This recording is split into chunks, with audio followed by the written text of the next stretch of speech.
If you're a dividend investor, you've no doubt come across people on the internet who question your ability to do simple math. The comments that you've undoubtedly heard are, dividends aren't free money, they come out of the stock price. Dividends mean the company has no more good growth ideas.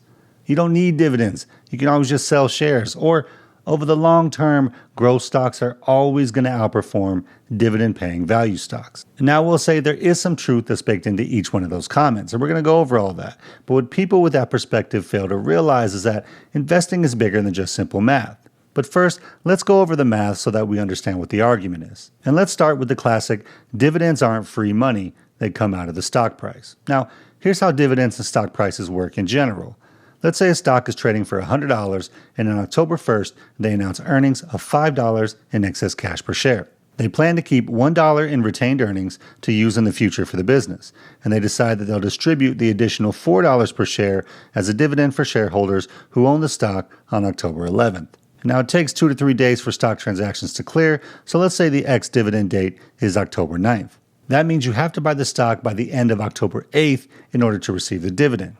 And how this generally impacts the stock price is that on October 8th, the stock should trade for $105, which is basically broken down with future earnings being worth about $100.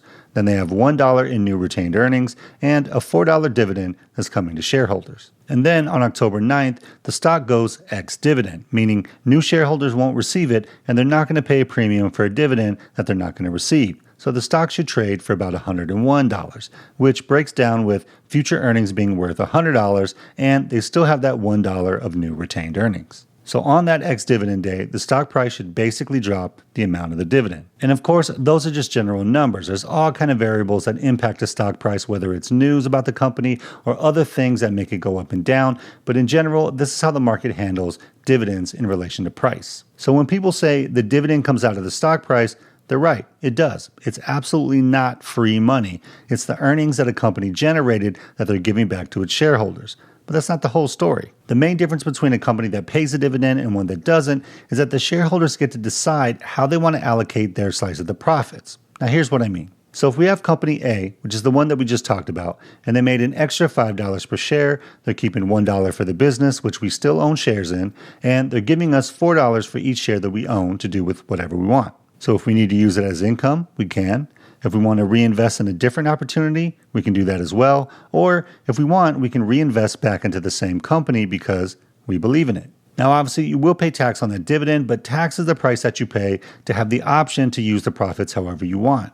That's the price of flexibility. And then if we have company B that doesn't actually pay a dividend, but keeps the full $5 in the business and for future growth prospects, you still have a claim on those profits because you're a shareholder, but you're trusting the management team to make good decisions in terms of how they allocate those profits. So one isn't necessarily better than the other, they're just different in terms of who makes the decision on what to do with your slice of the company profits, either you or the company. And now obviously both companies could also do share buybacks with the excess profits, which benefits shareholders as well by increasing their overall stake in the company, and they generally don't have to pay taxes on that either. But again, share buybacks are a version of the company making that decision for you.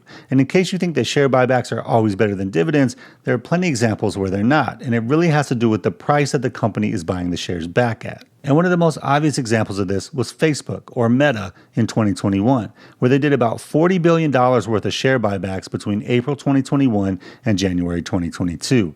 By far their largest amount of buybacks in a 3-year quarter span ever. And it was at prices between $300 to $335 per share. And they did that just to watch the stock dip all the way down to $90 per share within the next year. And even more recently, we talked about Dollar General, where they bought back shares in the $200 to $250 range just to watch the stock dip to $109 less than a year later. So just like with everything, there's nothing that's always good or always better. It really depends on each individual situation and whether you want the company to allocate your profits for you or if you want to do it yourself. But how about when people say that paying dividends means the company has no more good ideas for growth? A company that consistently pays and grows dividends over time is showing a strength and stability of their business model and the ability to generate cash flow. For investors, it's another measure we can use to determine how reliable or volatile an investment might be. And growth investors are going to say, exactly. Because the company doesn't have any more good ideas for growth, they're just giving cash back, and that means they're going to grow slower and have a lower return over time. And if investing was done in a vacuum and all things remained equal, then I would probably agree with that. But the reality is that it's not done in a vacuum and things are never really equal between companies. And just as an extreme example, Peloton investors who bought in July of 2021 at $125 per share after they just announced amazing growth of over 2x year over year probably don't think all those growth prospects were worth it, at least now, especially for a company that never made a profit and is currently trading at less than $5 a share. Just brutal. And I know that I'm cherry picking a really extreme example, and the reality is a lot more nuanced than that. Because you can have a company like Google or Amazon or obviously Berkshire Hathaway, and they've never paid a dividend, they reinvest profits, they buy back shares, and they've had amazing growth and success. But again, it depends on your exact timeline and where each company is at in their story. Because if you take the total return of the past 5 years between the following companies, Google, Amazon, Berkshire Hathaway, McDonald's, and Starbucks, you might be surprised at the results. Out of the 5, Google has had the best return out of all of them at 115%, which probably isn't much of a surprise. But then the next 2 best performers are the dividend payers, McDonald's and Starbucks at 80.86 and Starbucks at 77.09, respectively.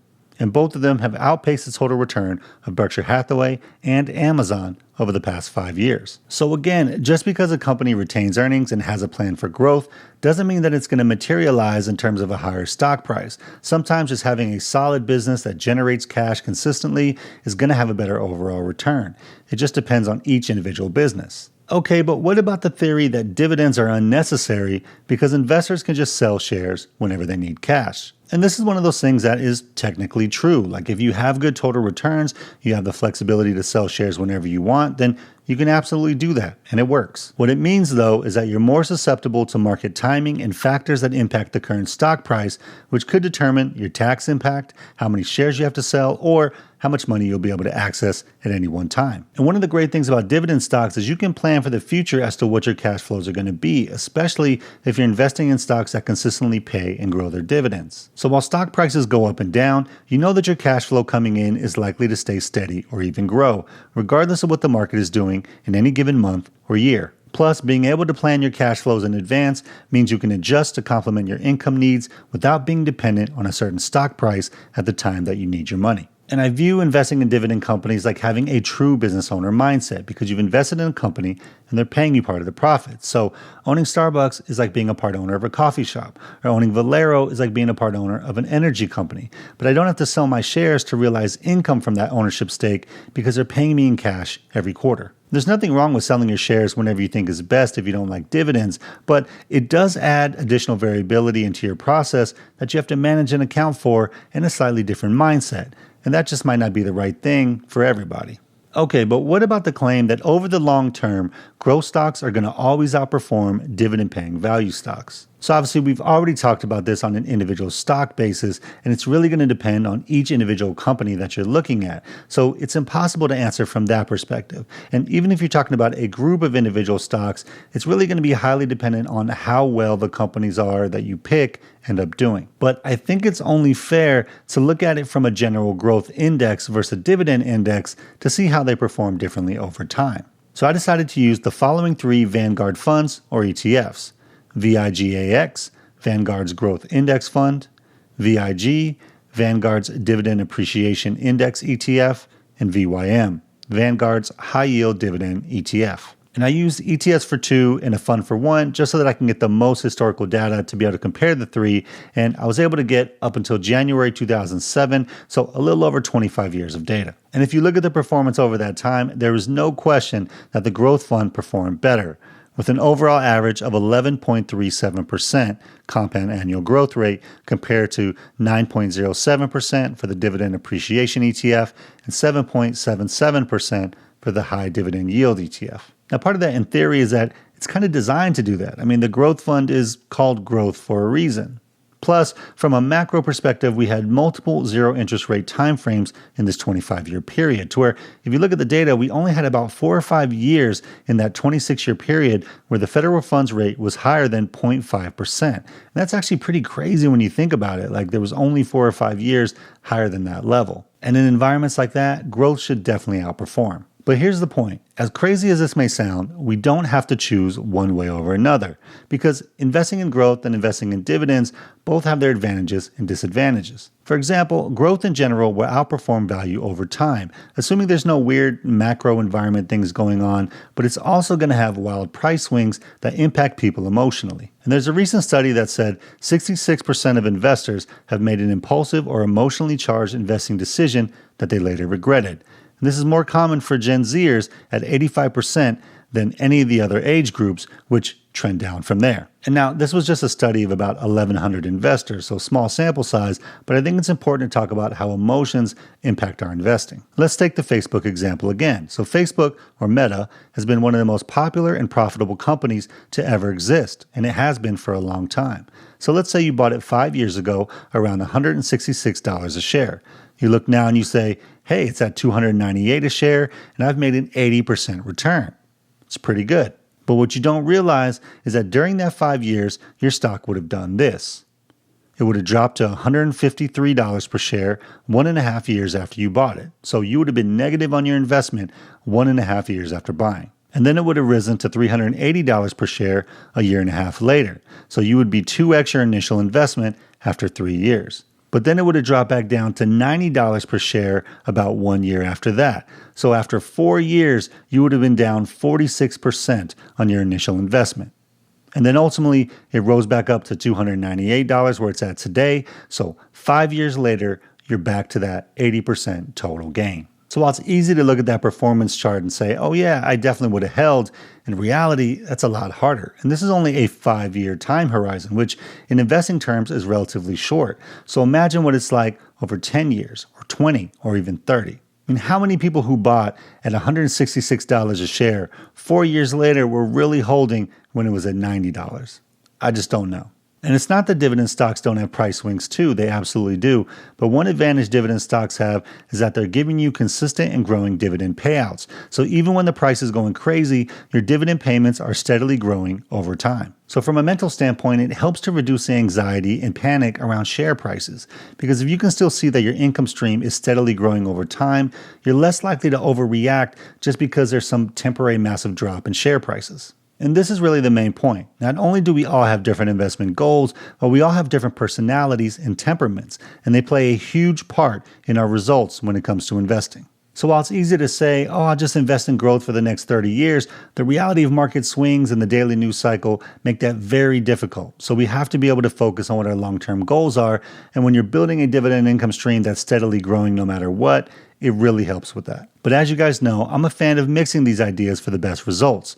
If you have a 30-year timeline, it's probably good to get exposure to growth stocks, and investing in your retirement account into a growth indexed or fund is a great way to do that, because you just keep adding to it and you don't mess with it too much since it's for retirement.